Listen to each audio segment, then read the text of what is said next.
যুদ্ধবিরতি চললেও থামেনি মধ্যপ্রাচ্যের উত্তেজনা। ইরান যুদ্ধ চলাকালীন সময়ে ইসরায়েলি প্রধানমন্ত্রী বেনিয়ামিন নেতানিয়াহুর গোপনে আবুধাবি সফর নিয়ে বেরিয়ে এসেছে চাঞ্চল্যকর তথ্য। আর এই ঘটনাকে কেন্দ্র করে এবার আমিরাতকে সরাসরি কঠোর হুঁশিয়ারি দিয়েছে তেহরান। বিস্তারিত জানাচ্ছেন শিহাব ইসলাম।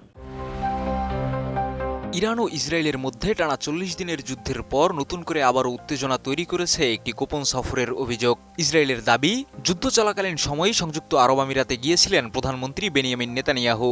তবে পুরো বিষয়টি নিরাপত্তাজনিত কারণে গোপন রাখা হয়েছিল। টাইমস অফ ইসরায়েলের তথ্যমতে নেতানিয়াহুর দপ্তর ১৩ মে এক বিবৃতিতে সফরের তথ্য প্রকাশ করে। যদিও ঠিক কবে তিনি আমিরাতে গিয়েছিলেন বা সেখানে কী ধরনের বৈঠক হয়েছে সে বিষয়ে বিস্তারিত কিছু জানানো হয়নি।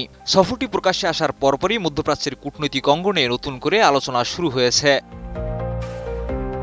এদিকে ইরানের পররাষ্ট্রমন্ত্রী আব্বাস আরাকচি দাবি করেছেন, নেতানিয়াহুর এ সফরের বিষয়ে তেহরান আগে থেকেই অবগত ছিল।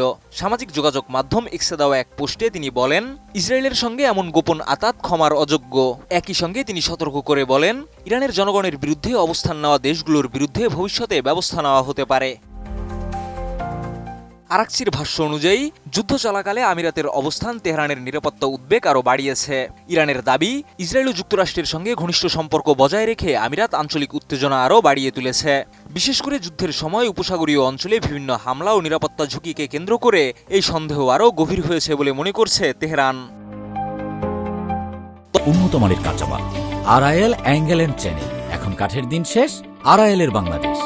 তবে পুরো বিষয়টি সরাসরি অস্বীকার করেছে সংযুক্ত আরব আমিরাত। দেশটির পররাষ্ট্র মন্ত্রণালয় এক বিবৃতিতে বলেছে, নেতানিয়াহুর কথিত সফরের কোনো বাস্তবতা নেই।